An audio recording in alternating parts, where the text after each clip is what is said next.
आइए प्रार्थना करते हैं।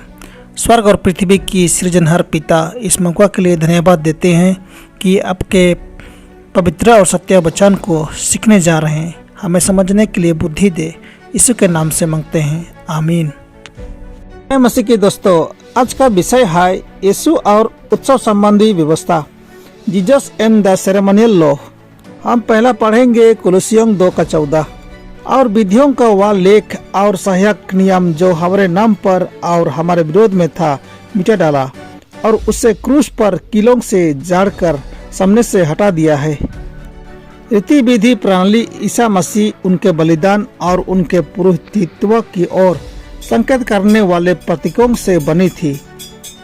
यह अनुष्ठानिक व्यवस्था इसके बलिदानों और अध्यादेशों के साथ इब्रियों द्वारा तब तक किया जाना था जब तक कि मसीह की मृत्यु, जो ईश्वर का मेमना था, जो दुनिया के पापों को दूर नहीं कर देता, उसकी मृत्यु ना हो। तब सभी बलि चढ़ाना बंद कर दिया जाना था। यह वह व्यवस्था है जिससे मसीह ने अपने क्रूस पर कीलों से ठोककर रास्ते से हटा दिया है। कुलुसियों 2:14। रीति विधि व्यवस्था ईसा मसीह द्वारा दिया गया था। इसके बाद भी जब इसका पालन नहीं किया जाना था, पौलुस ने इसे यहूदियों के सामने इसकी वास्तविक स्थिति और मूल्य में प्रस्तुत किया। मुक्ति की योजना में इसका स्थान और मसीह के क्रिया के साथ इसका संबंध दिखाया और महान प्रेरित ने इस व्यवस्था को गौरवशाली, इसके ईश्वरीय प्रवर्तक के योग्य बताया। पवित्र स्थान की गंभीर सेवा ने उन भव्य सत्यों को दर्शाया जो क्रमिक पीढ़ियों के माध्यम से प्रकट होने थे।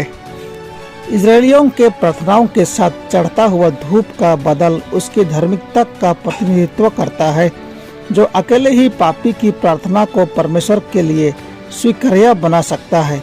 बलिदान की वेदी पर लहूलुहान पशु ने आने वाले मुक्तिदाता की गवाही देती थी और परम पवित्र स्थान से ईश्वरीय उपस्थिति का दृश्य चिन्ह चमक उठता था। इस प्रकार युग दर युग अंधकार और धर्म त्याग के बीच में से विश्वास को मनुष्यों के दिलों में तब तक जीवित रखा गया जब तक कि प्रतिज्ञा किए गए मसीहा के आगमन का समय नहीं आया, जब से उद्धारकर्ता ने पापों की क्षमा के लिए खून बहाया और हमारे लिए परमेश्वर की उपस्थिति में प्रकट होने के लिए स्वर्ग पर चढ़ गया। इब्रियों 9:24। कलवरी की क्रूस और पवित्र स्थानों जो स्वर्गीय पवित्र स्थान से प्रकाश बह रहा है, लेकिन जो स्पष्ट प्रकाश हमें दिया गया है उससे हमें उस चीज का तिरस्कार नहीं करना चाहिए जो पहले के समय में आने वाले उद्धारकर्ता की ओर इशारा करने वाले प्रकरणों के माध्यम से प्राप्त किया गया था। मसीह का सुसमाचार यहूदी अर्थव्यवस्था पर प्रकाश डालता है और रीति विधि व्यवस्था को महत्व देता है। रीति विधि व्यवस्था। सवाल 1, रीति विधि व्यवस्था क्या है? पढ़ें इफिसियों 2:15। और अपने शरीर में बैर अर्थात वह व्यवस्था जिसकी आज्ञाएं विधियों की रीति पर थी मिटा दिया कि दोनों से अपने में एक नई जाति उत्पन्न करके मेल करा दे। पढ़े कुलुसियों 2:13-14। और उसने तुम्हें भी जो अपने अपराधों और अपने शरीर की खतना रहित दशा में मुर्दा थे उसके साथ जिलाया और हमारे सब अपराधों को क्षमा किया और विधियों का वह लेख और सहायक नियम जो हमारे नाम पर और हमारे विरोध में था मिटा डाला और उसे क्रूस पर कीलों से जड़कर सामने से हटा दिया है। इफिसियों 2:15 को Berkeley version of new testament में नियमों के साथ आज्ञाओं का कानून कहता है। इस प्रकार कुलुसियों 2:14 को Berkeley version of new testament में नियमों का पालन विरोध में खड़ा था और उसे रास्ते से हटा दिया जब उसने उसे क्रूस पर चढ़ाया। के लिए बलिदान के रूप में मेमने की मृत्यु मानव जाति के लिए मसीह की मृत्यु का प्रतिनिधित्व करती है।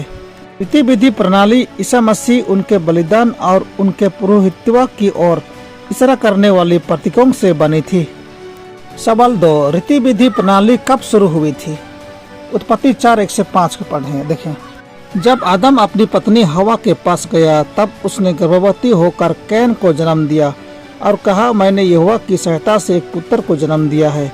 फिर वह उसके भाई हाबिल को भी जन्मी। हाबिल तो भेड़ बकरियों का चरवाहा बन गया, परंतु कैन भूमि की खेती करने वाला किसान बना। कुछ दिनों के पश्चात कैन यहोवा के पास भूमि की उपज में से कुछ भेंट ले आया, और हाबिल भी अपनी भेड़ बकरियों के कई एक पहिलौठे बच्चे भेंट चढ़ाने ले आया और उनकी चर्बी भेंट चढ़ाई। तब यहोवा ने हाबिल और उसकी भेंट को तो ग्रहण किया, परंतु कैन और उसकी भेंट को उसने ग्रहण न किया।